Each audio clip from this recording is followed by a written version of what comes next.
இந்த செய்திக்குள்ளாக போவதற்கு முன்பதாக 2 வசனங்களை நாம் வாசித்து நாம் தேவனுடைய செய்திக்குள்ளாக போவோம்.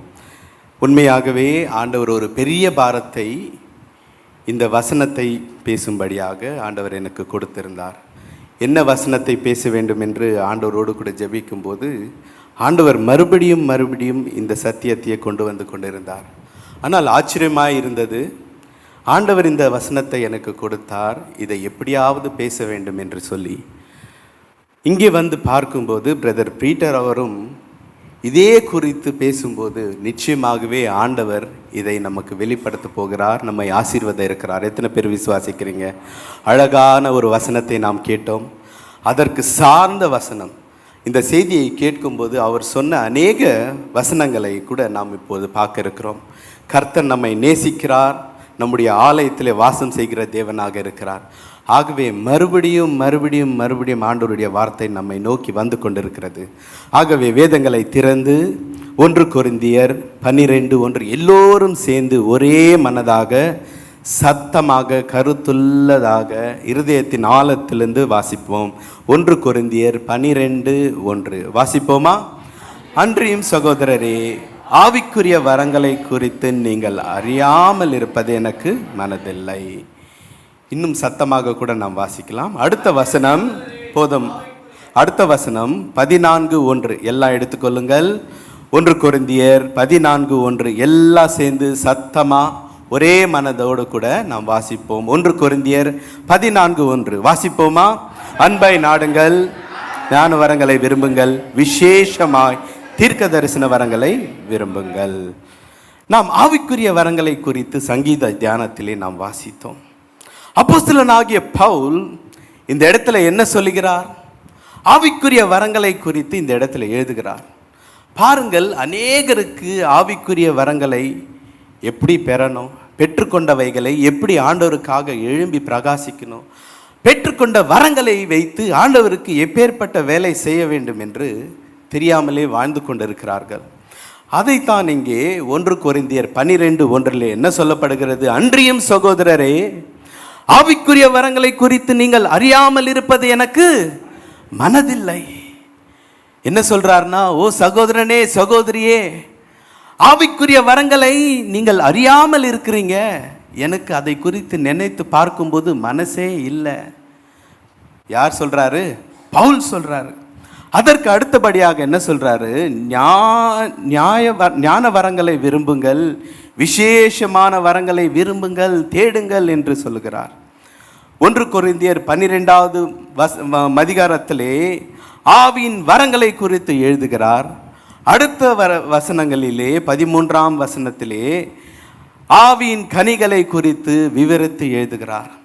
அடுத்தது 14, 15 என்று இந்த அதிகாரங்களிலே மறுபடியும் ஆவியின் வரங்களை குறித்து அவர் விவரமாக எழுதி கொண்டிருக்கிறார்.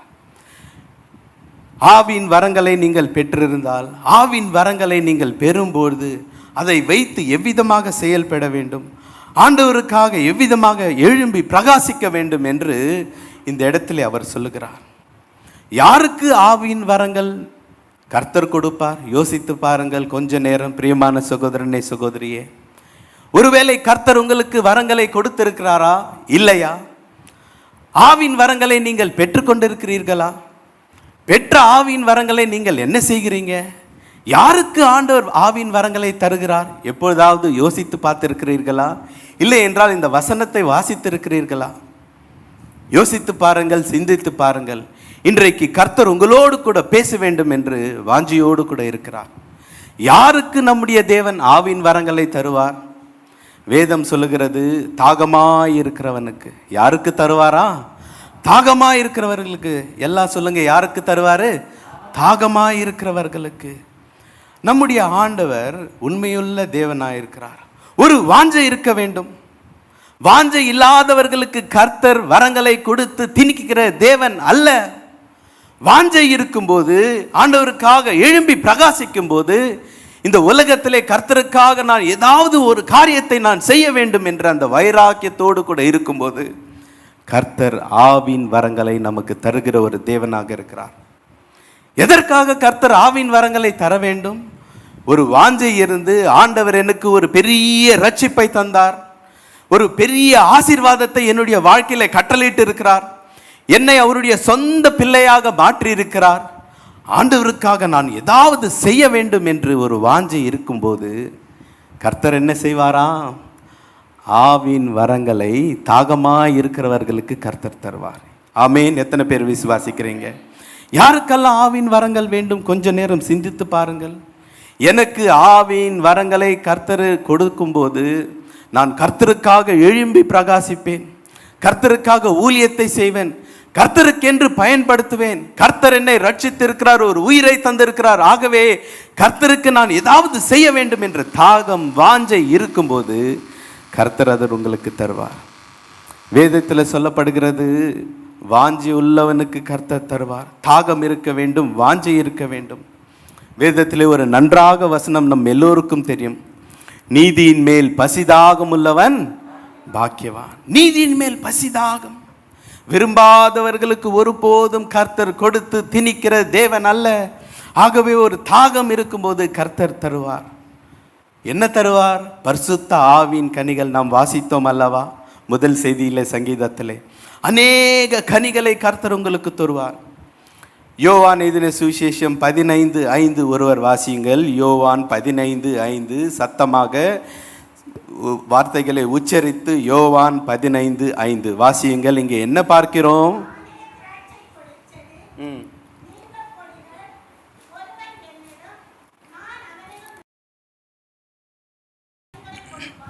பாருங்க, இங்க ஆண்டவராகிய தேவன் திராட்சை செடியா இருக்கிறாராம். எப்படி இருக்கிறாரு?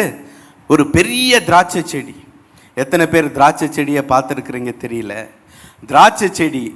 ஆனால் நீங்களும் நானும் திராட்சை செடியில் இருக்கிற கொடிகளாக இருக்கிறோமா? எப்படி இருக்கிறோம்? கொடிகளாக இருக்கிறோம். பாருங்க, ஒரு பெரிய மரத்தை குறித்து நாம் பார்த்துருக்கிறோம். பிரதர் பீட்டரும் பேசினார் மரங்களை குறித்து, கனிகளை குறித்து, ஆவின் வரங்களை குறித்து. இந்த பெரிய செடி இருக்கிறது, அந்த செடியோடு கூட ஒரு கிளை சேர்ந்து இருக்கும்போது என்ன நடக்கும்? யோசித்து பாருங்கள். அந்த பெரிய செடியில் இருக்கிற அந்த சத்து, சாறு, அதில் இருக்கிற எல்லா நன்மைகளும் அந்த கொடிக்கு எப்போதும் போய்கொண்டே இருக்கும். ஆமாவா இல்லைங்களா?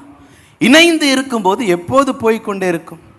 ஒருவேளை அந்த கொடி அந்த செடியிலிருந்து துண்டிக்கப்பட்டு தூரமாக எரிந்து போட்டால் என்ன ஆகும்? ஒரே நாளிலே வாடி போய்விடும். அந்த கிளை, அந்த கொடிகள் பலிக்க முடியாது, பழங்களை கொடுக்க முடியாது. அதே மாதிரி ஆண்டவராகிய தேவன் ஒரு செடியா இருக்கிறார், நாம் எல்லோரும் கொடிகளா இருக்கிறோம். ஆண்டவராகிய இயேசு கிறிஸ்துவோடு கூட நாம் எப்போது சேர்ந்து இணைந்து இருக்கும்போது, அவரோடு கூட ஐக்கியத்தில் இருக்கும்போது, அவரோடு கூட நாம் எப்போது உருவாடி பேசிக்கொண்டு இருக்கும்போது, அவரையே நோக்கி பார்க்கும்போது, எப்படி அந்த செடியில் இருக்கிற எல்லா சத்து, சாறு எல்லாம் அந்த கொடிகளுக்கு போய்கொண்டே இருக்குமோ, அதே மாதிரி நம்முடைய ஆண்டவராகிய இயேசு கிறிஸ்துவில் இருக்கிற அந்த பரிசுத்த ஆவியானவருடைய வல்லமை, அவரில் இருக்கிற அந்த எல்லா வல்லமையும், அவருடைய இருக்கிற எல்லா பலனும் நமக்குள்ளே வந்து கொண்டே இருக்கும். ஆமென். எத்தனை பேர் விசுவாசிக்கிறீங்க? நாம் அவரோடு கூட இணைந்து இருக்கும்போது அப்பொழுதுதான் நாம் இந்த பூமியிலே கனிகளை கொடுக்கிறவர்களாய் நாம் மாறுவோம். ஆமென். எத்தனை பேர் விசுவாசிக்கிறீங்க? இதற்கு உதாரணம் நம்முடைய பாஸ்டர் இருக்கிறார். அவரோடு கூட இணைந்து இருக்கிறார். ஆகவே 46 வருடங்களாக எத்தனை கனிகளை கொடுத்திருப்பார்? நீங்களே யோசித்து பாருங்கள். ஆமாவா இல்லைங்களா? ஆமேன். நாம் ஆண்டவரோடு கூட இணைந்து இருக்கும்போது, தேவனோடு கூட இணைந்து இருக்கும்போது நாம் பெரிய காரியங்கள் செய்ய கர்த்தர் நமக்கு உதவுகிறார். வேதம் சொல்லுகிறது, நீங்கள் தேவனாகிய கர்த்தருடைய நாமத்திலே அழைக்கப்பட்டவர்களாக இருக்கிறீர்கள், ஆண்டவருடைய ஸ்தானாதிபதிகளாக இருக்கிறீர்கள், நீங்கள் தேவனுடைய ஊழியக்காரர்களாக அழைக்கப்பட்டிருக்கிறீர்கள், தேவனுடைய அடிச்சுவடுகளிலே நடக்க அழைக்கப்பட்டிருக்கிறீர்கள், ஆண்டவருடைய சொந்த பிள்ளைகளாக நீங்கள் இருக்கிறீர்கள். ஆகவே கர்த்தர் உங்களுக்கு கொடுக்காமல் வேறு யாருக்கு கொடுக்குவார்? யோசித்து பாருங்கள். எப்போதாவது கேட்டிருக்கிறீர்களா, ஆண்டவரே எனக்கும் தாரம் ஆண்டவரே, நான் உன்னோடு கூட இணைந்து இருக்க வேண்டும் என்று வாஞ்சியோடு கேட்டிருக்கிறீர்களா? தேவனோடு கூட சேர்ந்து பெரிய காரியம் செய்ய வேண்டும் என்று யோசித்து பார்த்திருக்கிறீர்களா? நம்முடைய ஆண்டவராகிய இயேசு கிறிஸ்து பரலோகத்திற்கு எடுத்துக்கொள்வதற்கு முன்பதாக அவருக்கு ஒரு வாஞ்சை. இத்தனை வருடங்கள் நான் இந்த உலகத்தில் இருந்து தேவனுடைய சித்தத்தை செய்து கொண்டு வந்து கொண்டிருந்தேன். இப்பொழுது நான் பரலோகத்திற்கு போக இருக்கிறேன். நான் செய்த காரியங்கள் இனி யார் செய்வார்கள்? 3.5 வருடம் அநேக அற்புதங்கள், அடையாளங்கள், அதிசயங்கள் செய்தார். மரித்தோரை உயிரோடு கூட எழுப்பினார். குருடர்களுக்கு பார்வையை தந்தார். செவிடருக்கு காது கேட்க செய்தார். மரித்தோரை எழுப்பினார். அநேக அற்புதங்கள், அடையாளங்களை செய்தார். இனி யார் செய்வார்கள்? யார் செய்வார்கள்? பிரியமான சகோதரனே, சகோதரியே, யோவான் 14:12 ஒரு அழகான ஒரு வசனம் ஆண்டவராகிய இயேசு கிறிஸ்து சொல்கிறார். பாருங்கள், ஒருவர் சத்தமாக வாசியுங்கள். யோவான் 14:12 சத்தமாக வாசியுங்கள். மெய்யாகவே நான் உங்களுக்கு சொல்லுகிறேன்.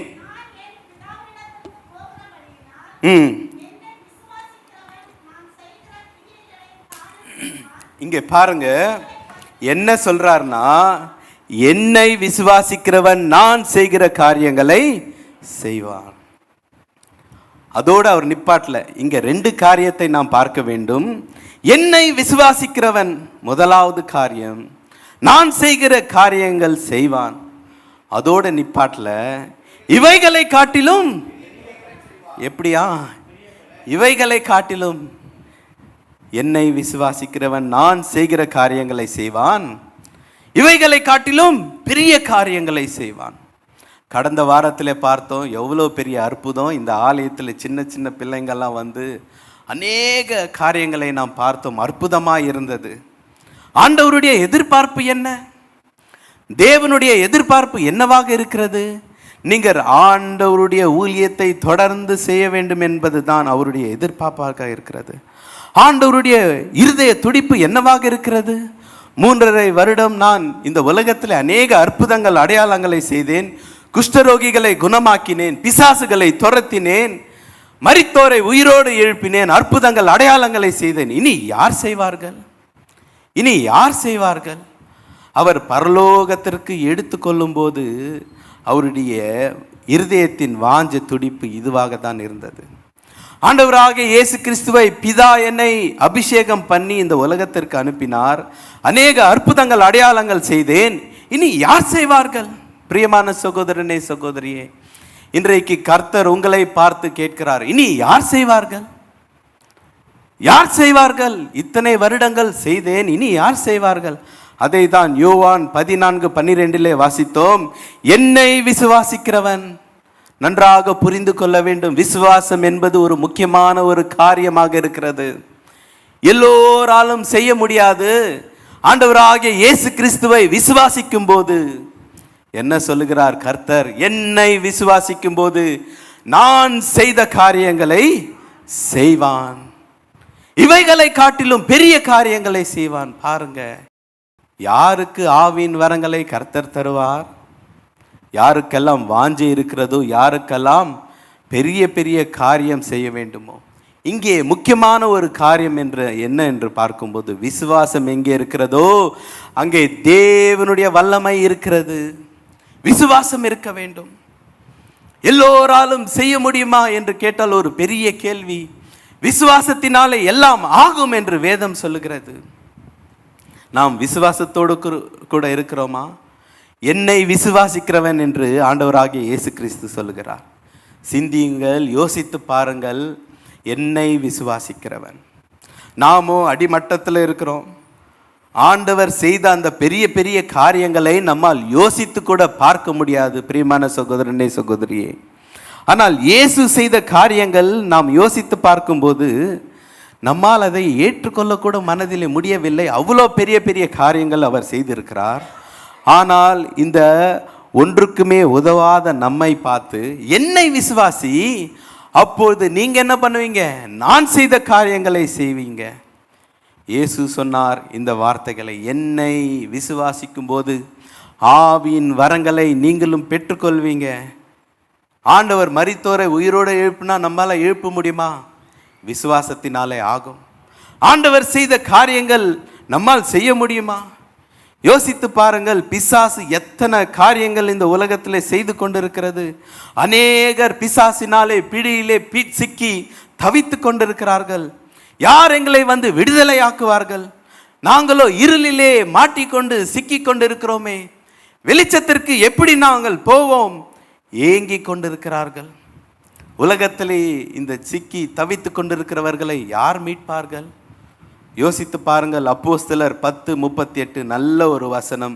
ஒருவர் சத்தமாக வாசியுங்கள். அப்போஸ்தலர் 10:38. அப்போஸ்தலர் 10:38 சத்தமாக வாசியுங்கள்.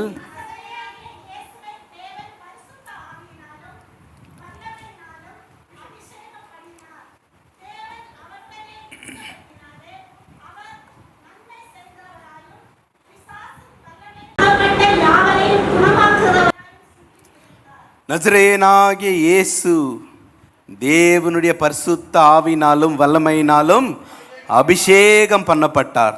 தேவன் அவரோடு கூட இருந்தபடியால் ஆண்டவர் என்ன செய்தாரா? நன்மை செய்கிறவராய் பிசாசின் பிடியில சிக்குண்ட யாவரையும் விடுதலையாக்கி சுற்றி திரிந்தாராம். பிரியமான சகோதரனே, சகோதரியே, இன்றைக்கு ஆண்டவராகிய இயேசு கிறிஸ்துவின் கரங்களாக நீங்கள் இருக்கிறீர்கள். ஆண்டவராகிய இயேசு கிறிஸ்துவனுடைய இருதயத்தில் இருந்த அதே மனதுருக்கம், மன்னிக்கிற தயவு, காருண்யம், ஏக்கம், பாசம் உங்களுடைய இருதயத்தில் கர்த்தர் இன்றைக்கு போட்டுக்கொண்டு இருக்கிறார். அவர் அபிஷேகம் பண்ணப்பட்டு ஆவியானவர் பிதாவாகிய தேவன் இந்த உலகத்தில் அனுப்பும்போது அவர் அற்புதங்களையும் அடையாளங்களையும் செய்தார். இன்றைக்கு உங்களையும் அபிஷேகம் பண்ண நம்முடைய தேவன் இந்த இடத்துல வந்திருக்கிறார். ஆண்டவர் செய்த காரியங்கள் நீங்களும் செய்ய முடியும். எப்படி செய்ய முடியும்? விசுவாசத்தினாலே ஆகும். நீங்களும் கூட கர்த்தரை விசுவாசித்தால் மட்டும் அது செய்ய முடியும். இன்றைக்கு ஆண்டவர் உங்களோடு கூட இணைந்து கொள்ள வாஞ்சியோடு கூட இருக்கிறார்.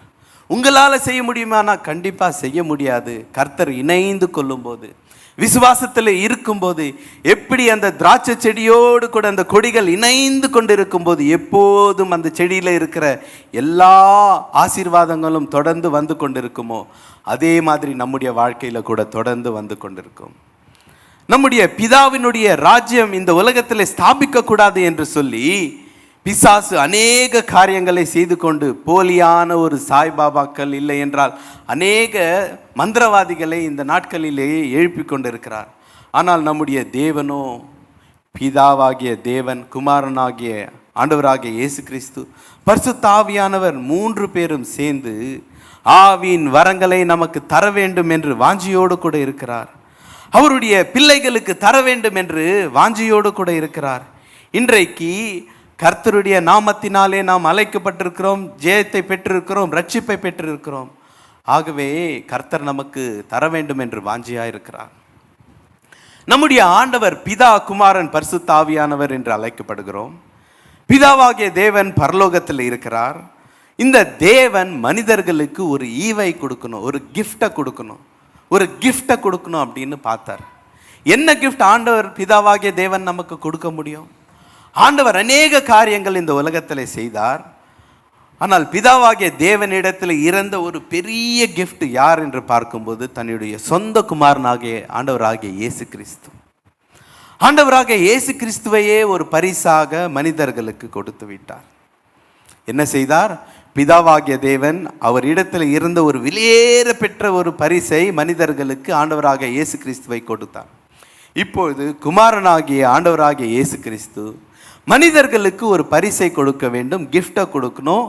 என்ன கொடுப்பது? ஆண்டவராகிய இயேசு கிறிஸ்துவின் இடத்திலிருந்து அநேக காரியங்களை நாம் பெற்றிருக்கிறோம். ரட்சிப்பை அவர் மூலமாக பெற்றிருக்கிறோம். நித்திய ஜீவனை நமக்கு கட்டளையிட்டு இருக்கிறார். சமாதானத்தை தருகிறார், சந்தோஷத்தை தருகிறார். ஒரு பெரிய ஈவு அப்படின்னு சொன்னால் என்ன கொடுத்திருக்கிறார்னா, இப்போது ஆண்டவராகிய இயேசு கிறிஸ்து பரிசுத்த ஆவியானவர் நமக்கு தருகிறார். ஆமேன். பிதாவாகிய தேவன் அவர் இடத்துல இருந்த ஒரு பெரிய கிஃப்ட் ஆண்டவராகிய இயேசு கிறிஸ்து, அதை தருகிறார். ஆண்டவராகிய இயேசு கிறிஸ்து அவர் இடத்துல இருந்த அநேக காரியங்கள் கர்த்தர் செய்திருக்கிறார். அவர் கொடுக்கிற ஒரு பெரிய ஈவு பரிசுத்த ஆவியானவரை நமக்கு தருகிறார். இந்த பரிசுத்த ஆவியானவர் நமக்குள்ளே வாசம் செய்து நமக்கு வல்லமை அக்கினி என்று சொல்லி 1 கொரிந்தியர் 12 1-11 9 ஆவியின் கனிகள், ஆவியின் வரங்களை இந்த ஆவியானவர் நமக்கு ஏராளமாக கொடுத்து கொண்டே இருக்கிறார். யாரெல்லாம் பெற்றுக்கொள்ள முடியும்? யோவான் 7:37 அழகாக பார்க்கிறோம். தாகமாய் இருக்கிறவன் என் அண்டையிலே வர கடவன். யாருக்கு தரப்படுகிறது? பிரியமான சகோதரனே சகோதரியே, யாருக்கு தரப்படுகிறது? எல்லோரும் யோசித்து பாருங்கள். தாகமாய் இருக்கிறவனுக்கு என் அண்டையில் வரும்போது நான் தருவேன் என்று சொல்கிறார். 38ஆம் வசனத்திலே தாகமாய் இருக்கிறவனுடைய இருதயத்திலிருந்து நான் ஆறுகளை, ஜீவ ஆறுகளை நான் புறப்பட பண்ணுவேன். ஒருவர் வாசியுங்கள் 38.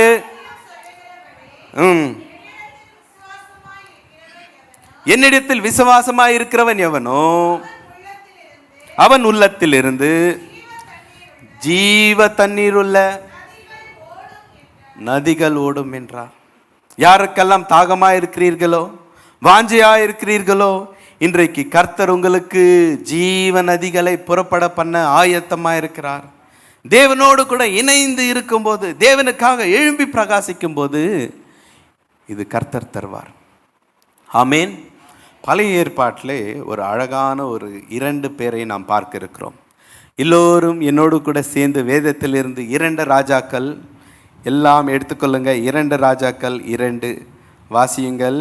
ஒருவர் 2 ராஜாக்கள் 2:9 ஒருவர் வாசியுங்கள். இங்கே என்ன பார்க்கிறோம்? 2 ராஜாக்கள் 2:9.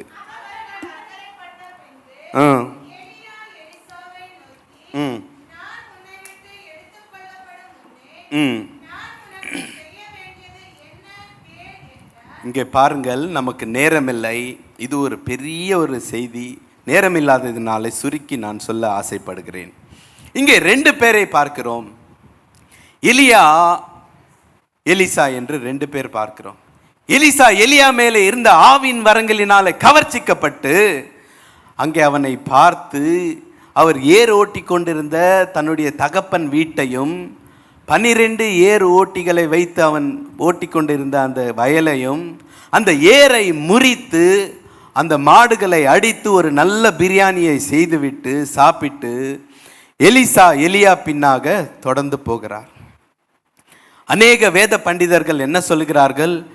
14 ஆண்டுகள் ஒரு அடிமையை போல எலியா என்ன செய்கிறாரு? எலியா பின்னாடி போறாரு. ஒரு எஜமானுக்கு ஒரு என்ன சொல்வது, ஒரு வேலைக்காரனை போல, ஒரு குருவுக்கு சீடனை போல 14 ஆண்டுகள் அவரை பின்தொடர்ந்து போறாராம். எதற்காக போறாரு? ஏன் போறாரு? யோசித்து பாருங்கள் பிரியமான சகோதரனே சகோதரியே. எலிசாவின் இதய துடிப்பு என்ன? எலிசாவின் இதய துடிப்பு என்னவா இருந்தது என்றால், எலியா மேலே இருந்த அந்த ஆவின் வரங்களை எப்படியாவது நான் பெற்றுக்கொள்ள வேண்டும்.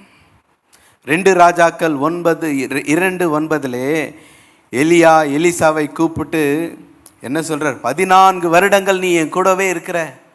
எனக்கு வேதத்தில் சொல்லப்பட்டிருக்கிறது, எலியா கைகளுக்கு தண்ணீர் வார்த்தின சாப்பாத்தின் குமாரனாகிய எலிசாவே என்று அநேக காரியங்களை செய்தார். நான் உனக்கு என்ன செய்ய வேண்டும் என்று கேட்கிறார். என்ன கேட்கிறார்? உனக்கு என்ன வேணும் கேளு. அவர் கொஞ்சம் கூட யோசிக்காம என்ன சொல்றாரு? உன்மேல் இருக்கிற ஆவியின் வரங்கள் எனக்கு ரெட்டிப்பாக வேண்டும். கொஞ்சம் கூட யோசிக்கல. 1 மடங்கு கேட்டா பரவாயில்ல. இவர் என்ன கேட்கிறாரு? ரெட்டிப்பாக. இவருக்கு எலியாவுக்கு கொடுக்கணுமா இல்லையா, மனசு இருக்கா இல்லையான்னு தெரியல. நம்ம பாஸ்டர் கிட்ட போய் கேட்டால் என்ன சொல்வார்? தேவனுடைய ஊழியத்தை செய்ய தானே கேட்குற, 2 என்ன 10 மடங்கு கொடுக்குறேன் அப்படின்னு சொல்லுவாரா மாட்டாரா? ஆனால் இவர் என்ன சொல்கிறாரு? யோசிக்கிறாங்க. ஓ, குருவுக்கு மிஞ்சின சீடனா இருக்க வேண்டும் என்று நினைக்கிறாயா? இங்கே 2:9 என்ன பார்க்கிறோம் பாருங்கள். 10 பார்க்கிறோம், நான் பரலோகத்திற்கு எடுத்துக்கொள்ளும் போது நீ என்னை பார்த்தால் உனக்கு கிடைக்கும். பார்க்கலனா? பார்த்தா கிடைக்கும், பார்க்கலனா? மனித கிட்ட கேட்டா இப்படி தான் இருக்கும், தேவனிடத்துல கேட்டா எப்படி இருக்கும்? யோசித்து பாருங்க.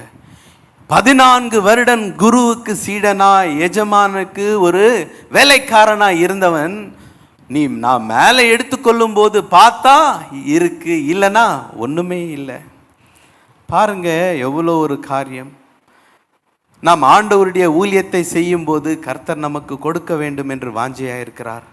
வரங்களை கேட்கும்போது கர்த்தர் நமக்கு எப்போதும் தர நம்முடைய தேவன் காத்து கொண்டிருக்கிறார். அவரோடு கூட இணைந்து இருக்கும்போது இப்போது நேரமில்லை, எலியா பரலோகத்திற்கு எடுத்துக்கொள்ள நேரம் வந்து விட்டது.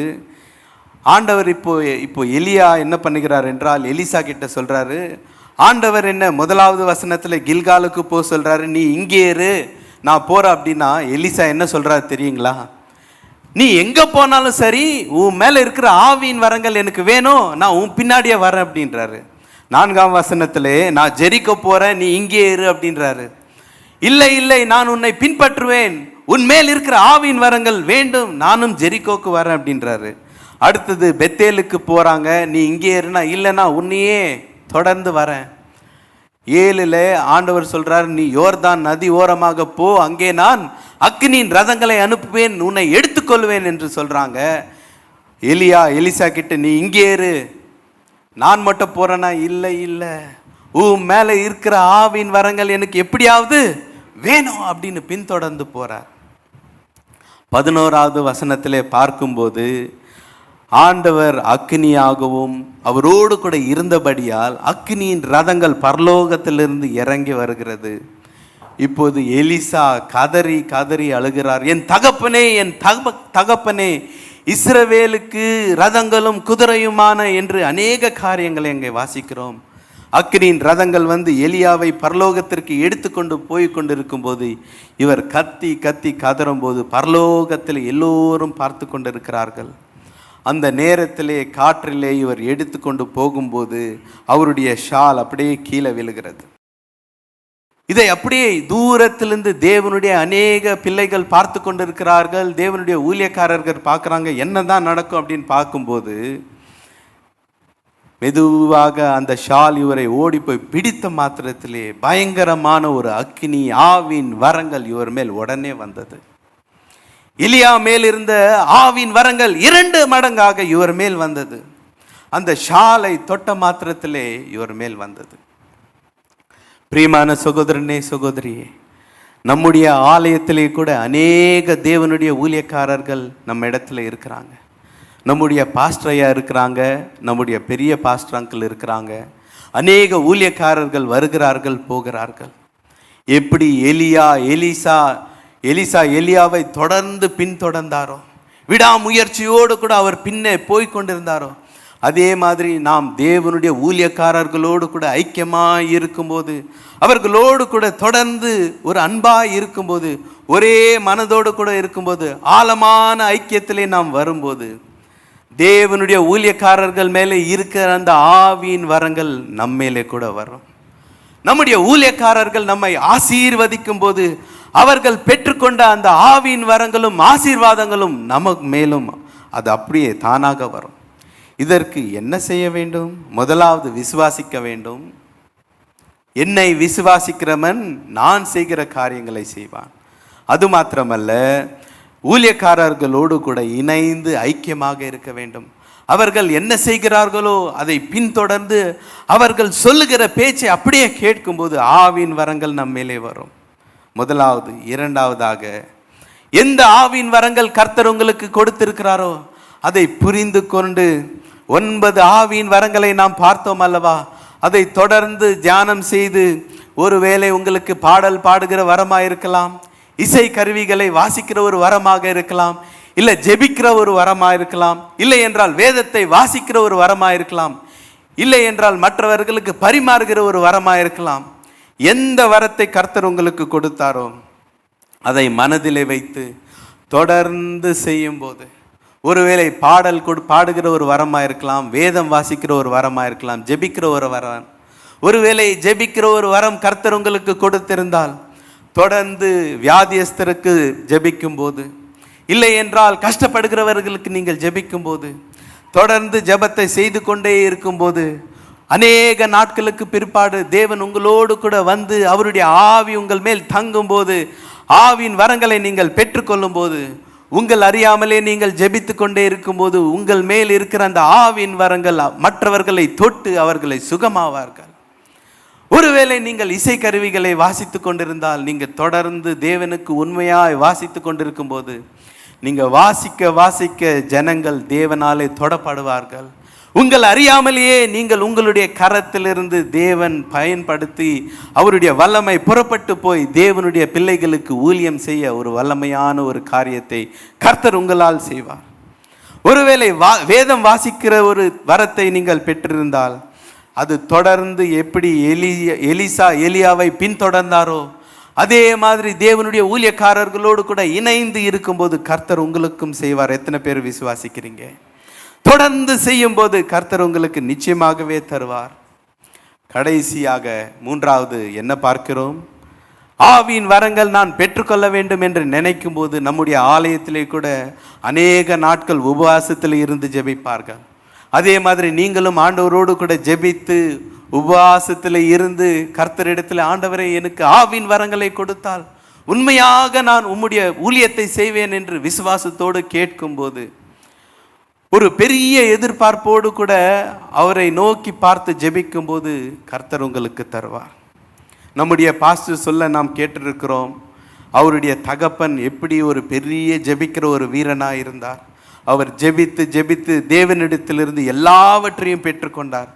அதே மாதிரி நம்முடைய பாஸ்டருடைய ஃப்ராங்க் விக்டர் அவரும் ஜெபித்து ஜெபித்து நம்முடைய பாஸ்டருக்கு அநேக ஆவியின் வரங்களை கொடுத்தார். இப்போது நம்முடைய பாஸ்டரும் அநேக ஆவியின் வரங்களை பெற்று நமக்காக ஜெபித்து கொண்டு வந்து கொண்டிருக்கிறார். நாமும் கூட ஜெபிக்கும் போது அவர்கள் மேல் இருக்கிற அந்த ஆவியின் வரங்களை கர்த்தர் நமக்கு தருவார். பாருங்கள், இந்து மதத்திலே கூட வரங்கள் என்று தான் சொல்லுகிறார்கள். பல முனிவர்கள், பல சாதுக்கள், பல சிஷ்யர்கள் எல்லோரும் கூட வரங்கள் வேண்டும் என்று தாகமாய் அநேக நாட்கள் தவம் இருந்து இதை பெற்றுக்கொள்ள வேண்டும், எப்படியாவது செய்ய வேண்டும் என்று நினைப்பார்கள். ஒரு வேடிக்கையான ஒரு கதையை நான் சின்ன வயதில் கேட்டேன். ஒரு பக்தன் அநேக நாட்கள் தவம் இருந்து அவன் ஆண்டவரிடத்திலிருந்து ஒரு காரியத்தை பெற வேண்டும் என்று வாஞ்சியோடு கூட இருந்தான். கடைசியிலே இறைவன் தோன்றி என்ன சொன்னான்? பக்தா, பக்தியை நாம் மெச்சினோம், நீ வேண்டுவது என்ன என்று கேட்டாராம். இறைவனை பார்த்து இந்த பக்தன் கேட்டானா, நான் தொடுறதெல்லாம் பொண்ணா மாறணும். என்ன கேட்டாரு? நான் தொடுவதெல்லாம் பொண்ணா மாறணும். தந்தோம்னு சொல்லிட்டு அவர் போயிட்டாராம். என்ன பண்ணிட்டாரு? கொடுத்துட்டாரு. மைக்கை தொட்டாராம், கோல்டு ஆயிடுச்சான். டேபிள் தொட்டாராம், கோல்டு ஆயிடுச்சு. ஃபேனை தொட்டாரு, எல்லாம் கோல்டு ஆயிடுச்சு. வீட்டில் இருக்கிற எல்லாம் கோல்டாக மாறிடுச்சான். சரி, இப்போ பசி எடுத்துச்சு, ரொம்ப சந்தோஷமாக சாப்பிட்லாம் அப்படின்னு போனாராம். போய் சாப்பாடு பிளேட்டை தொட்டால் கோல்டாக மாறிடுச்சான். சாப்பிட்லாம் அப்படின்னு எடுத்து வாயில் வச்சா எல்லாமே கோல்டு ஆயிடுச்சு. ஐயோ சாப்பிட முடியலையே, ஓடி போய் மனைவி கிட்ட சொல்லலாம் அப்படின்னு மனைவியை தொட்டாராம், பொண்ணாக மாறிடுச்சான். பாவமா இந்த வரத்தை பெற்ற இந்த பக்தன் பசியில இறந்து மரித்து போனாராம். பிரியமான சகோதரனே, இன்றைக்கு எதற்காக நாம் ஆவின் வரங்களை கேட்கிறோம்? ஜாக்கிரதையுள்ளவர்களாய் நாம் இருக்க வேண்டும். உலகத்தில் இருக்கிற வரங்கள் வேறு, ஆண்டவர் கொடுக்கிற வரங்கள் வேறு. சின்ன வயசுல எனக்கு ஒரு ஆசை, எதை தொட்டாலும் சாக்லேட்டாக மாறிட்டா எவ்வளோ நல்லா இருக்கும் அப்படின்னு. பாருங்க, நம்ம எதை கேட்கணும் அதை பொறுப்பாக கேட்கும்போது கர்த்தர் தருவார். உலகத்தில் அநேகர் பாடல் பாடலாம், நன்றாக இசைக்கருவிகளை மீட்கலாம், பெரிய படிப்பை படித்திருக்கலாம்.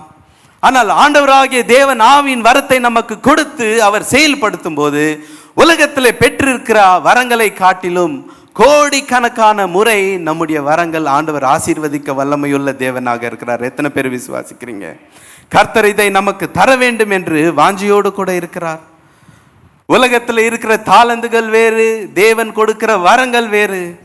நாம் அதை பெற்றுக்கொண்டு உண்மையாக, ஆண்டவரே நான் மனத்தாழ்மையோடு கூட நடந்து கொள்வேன், தேவனுக்கு நான் பெரிய ஊழியத்தை செய்வேன் என்று சொல்லும்போது கர்த்தர் அதை வாய்க்க செய்வார். வேதத்தில் பார்க்கிறோம், ஒருவனுக்கு 5, ஒருவனுக்கு 2, ஒருவனுக்கு 1 தாளந்தை கொடுத்தார். அதை விருத்தி செய்தவன் பாக்கியவான். 5 தாளந்துகளை பெற்றவன் இன்னொரு 5 தாளந்துகளை கொண்டு போய் கர்த்தரிடத்தில் கொடுக்கும்போது எஜமான் மகிழ்ந்தார், அன்பு கூர்ந்தார், தட்டி கொடுத்தார். என்ன சொன்னார்? உண்மையும் உத்தமமான, என்ன சொன்னாரு? ஊழியக்காரனே, உன் எஜமான் சந்தோஷத்தில் பிரவேசி. 2 தாளந்துகள் பெற்றவன் இன்னும் 2ஆக அதை மல்டிப்ளை செய்யும் போது, விருத்தி செய்யும் போது மகிழ்ந்தார். உண்மையும் உத்தமமான ஊழியக்காரனே என்று சொன்னார். இன்றைக்கு கர்த்தர் நம் ஒவ்வொருவருக்கும் தாளந்தை கொடுத்திருக்கிறார். நாம் அதை வைத்து என்ன செய்கிறோம்? ஒரு தாளந்தை கொடுத்தவன் என்ன செய்தான்? புதைத்து விட்டான். பரிதாபமாக புதைத்து விட்டான். இன்றைக்கு கர்த்தர் கொடுக்கிற தாளந்துகளை பிரியமான சகோதரனே, சகோதரியே, நாம் என்ன செய்து கொண்டிருக்கிறோம்? ஏதாவது செய்கிறோமா? யோசித்து பாருங்கள். கர்த்தர் இன்றைக்கு உங்களை பார்த்து தான் கேட்டுக்கொண்டிருக்கிறார். கர்த்தர் கொடுத்த ஆவியின் வரங்களை நீங்கள் விருத்தி செய்கிறீர்களா? இல்லை என்றால் புதைத்து வைத்திருக்கிறீர்களா? நம்மை நாம் பரிசோதித்து பார்க்க வேண்டும்.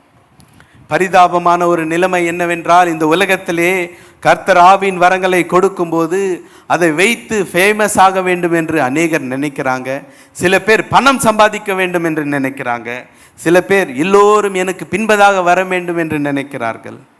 ஆண்டவர் உங்களை பார்த்து எதற்காக நான் ஆவியின் வரங்களை கொடுக்க வேண்டும் என்று கேட்கும்போது, நீங்கள் ஆண்டவரை பார்த்து, ஆண்டவரே, நான் எல்லோரையும் ரட்சிக்கப்பட வைக்க வேண்டும், நன்மை செய்யணும், கர்த்தருடைய ராஜ்யத்தை கட்டணும், நான் உண்மையாக மனத்தாண்மையாக இருக்கிற ஆண்டவரே அப்படின்னு சொல்லும்போது கர்த்தர் உங்களை ஆசீர்வதிப்பார்.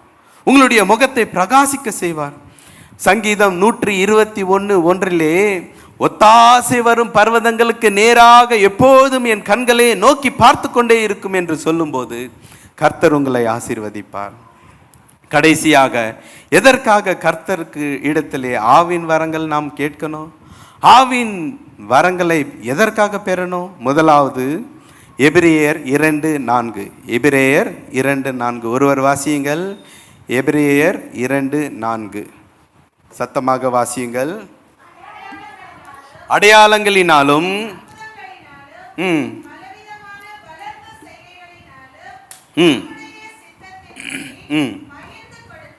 பகிர்ந்து கொடுத்தார். பாருங்க, பலவித அடையாளங்களினாலும் அற்புதங்களினாலும் பலவித செய்கைகளினாலும் நம்முடைய ஆண்டவராகிய இயேசு கிறிஸ்து ஒரு பெரிய ரட்சிப்பை நமக்கு தந்தார். ஆண்டவர் நமக்கு இந்த சிலுவையிலே அவர் அநேக பாடுகளை பட்டு ரத்தம் சிந்தி நமக்கு கொடுத்தார். எதற்காக கொடுத்தார்? ஜனங்கள் ரட்சிக்கப்பட வேண்டும் என்று சொல்லி. யாருமே பரலோகத்திற்கு மட்டும்தான் போகணும், நரகத்திலிருந்து தப்பணும், நித்திய ஆக்கினையிலிருந்து தப்ப வேண்டும், சாத்தான் செய்கிற இந்த பிடியிலிருந்து தப்பணும், மீட்டுக்கொள்ள வேண்டும், எல்லோரும் ரட்சிக்கப்பட வேண்டும். ஒருவேளை கர்த்தர் எனக்கு ஆவின் வரங்களை கொடுத்தால் உண்மையாக எல்லோரும் ரட்சிக்கப்பட நான் தேவனுடைய கரங்களாக இருப்பேன் என்று சொல்லும்போது கர்த்தர் உங்களுக்கு தருவார். தேவனுடைய இதய துடிப்பு என்ன? எல்லோரும் ரட்சிக்கப்பட வேண்டும், ஒருவர் கூட விட்டுவிடக்கூடாது, எல்லோரும் தேவனுடைய ராஜ்யத்திலே சேர வேண்டும். இன்றைக்கு நீங்கள் படுக்கைக்கு போவதற்கு முன்பதாக ஆண்டவராகிய இயேசு கிறிஸ்து உங்கள் முன்னாக வந்து, எதற்காக நான் உனக்கு ஆவின் வரங்களை தர வேண்டும் என்று சொல்லும்போது தைரியமா சொல்லுங்க, ஆண்டவரே, நீங்கள் எனக்கு ஆவின் வரங்களை ஒருவேளை கொடுத்தால் நான் எல்லோரையும் ரட்சிப்புக்குள்ளாக கொண்டு வருவேன், என்னுடைய குடும்பம் எல்லோரும் ரட்சிக்கப்பட வேண்டும், அக்கம் பக்கத்தில் இருக்கிற எல்லோரும் நீங்கள் தான் தேவன் என்று அறிந்து கொள்ள வேண்டும் என்று உண்மையாக கர்த்தரிடத்தில் சொல்லுங்கள். லூக்கா 15:7-10 ஒருவன் ரட்சிக்கப்பட்டால் பரலோகமே சந்தோஷப்படும். முதலாவது காரியம், ஏன் ஆவியின் வரங்களை பெறணும்? ஏனென்றால் எல்லோரும் ரட்சிக்கப்பட வேண்டும் என்று சொல்லி. இரண்டாவதாக சங்கீதம் 68:18 சங்கீதம் 68:18 எதற்காக ஆவியின் வரங்கள் நாம் பெறணும்? வாசியுங்கள். சங்கீதம் 68:18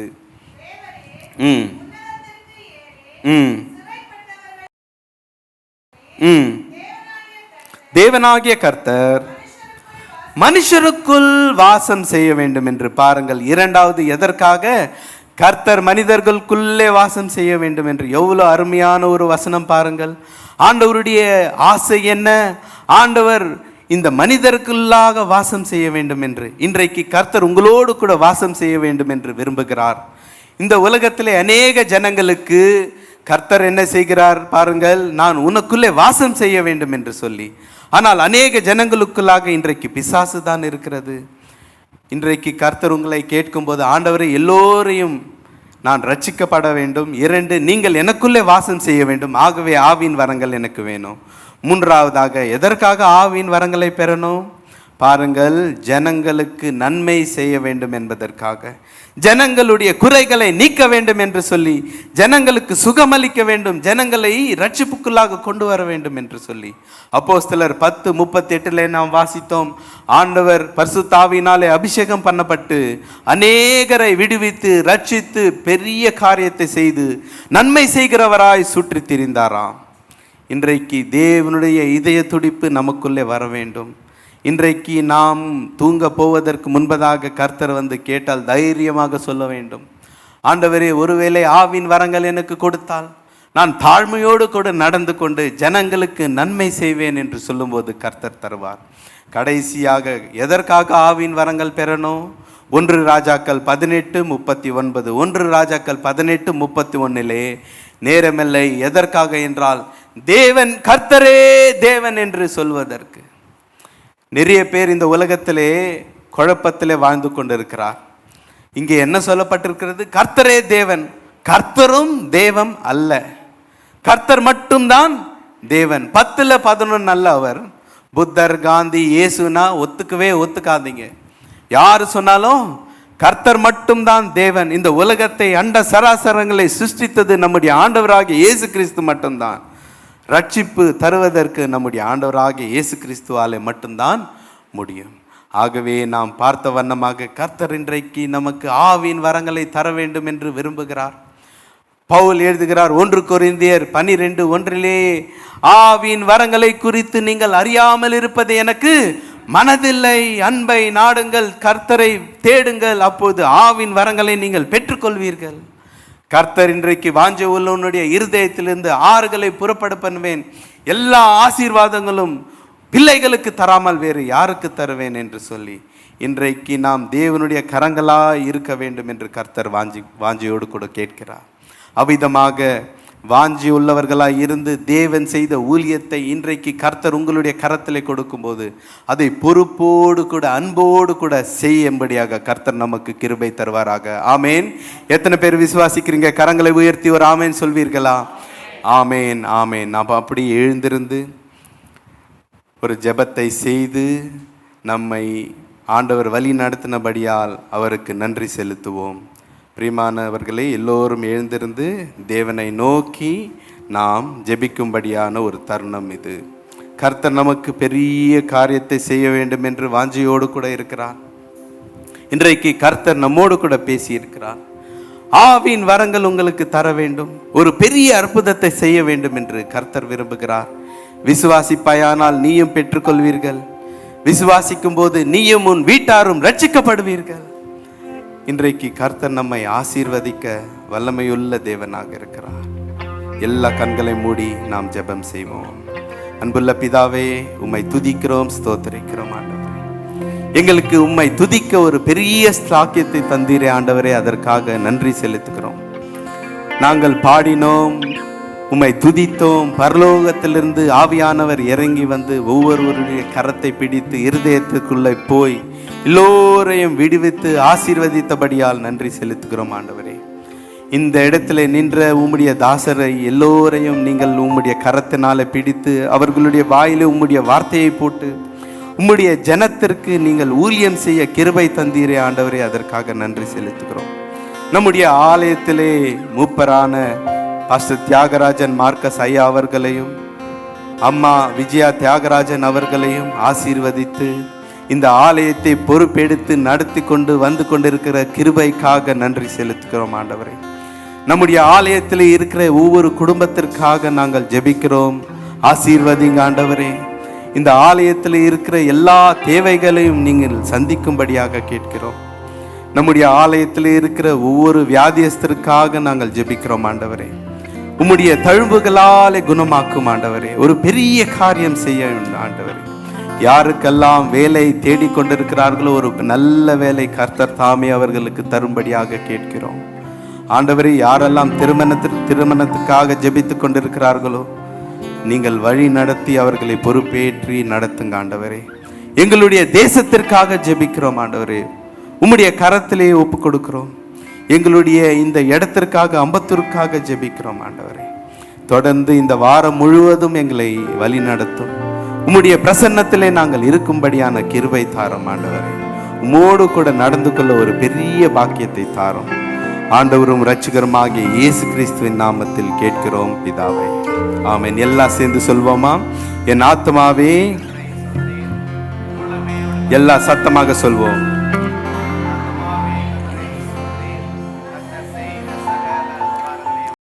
ஆமென். நம்முடைய பிதாவாகிய தேவனுடைய அன்பும் கர்த்தராகிய இயேசு கிறிஸ்துவின் கிருபையும் பரிசுத்த ஆவியானவருடைய அந்யோன்ய ஐக்கியமும் இப்பொழுதும் எப்பொழுதும் சதா காலங்களிலும் நம் அனைவரோடு கூட தங்கி இருப்பதாக. ஆமேன், ஆமேன். அற்புதம், அதிசயம் இந்த ஆண்டு நடக்க போகுது. கரங்களை தட்டி அற்புதம், அதிசயம் இந்த ஆண்டு நடக்க போகுது. கவலைப்படாத, கவலைப்படாத, கவலைப்படாத, கவலைப்படாத. அற்புதங்கள் புரிய போகுது, என் கண்கள் பார்க்க போகுது. சூப்பர் நேச்சுரல் ஆண்டு, சூப்பர் நேச்சுரல் ஆண்டு, சூப்பர் நேச்சுரல் ஆண்டு, சூப்பர் நேச்சுரல் ஆண்டு. தேவராஜ்யம் பேச்சில் இல்ல, தேவராஜ்யம் கருத்தில் உள்ளது. தேவராஜ்யம் பேச்சில் இல்ல, தேவராஜ்யம் கருத்தில் உள்ளது. நிறைவேறாத வாக்குத்தத்தங்கள், நிறைவேறாத வாக்குத்தத்தங்கள் அவர்களுக்கால் நடக்க போகுது. அது உன் கண்கள் பார்க்க போகுது. சூப்பர் நேச்சுரல் ஆண்டு, சூப்பர் நேச்சுரல் ஆண்டு, சூப்பர் நேச்சுரல் ஆண்டு, சூப்பர் நேச்சுரல் ஆண்டு. God bless you all. Thank you. Have a great week ahead. Praise the Lord.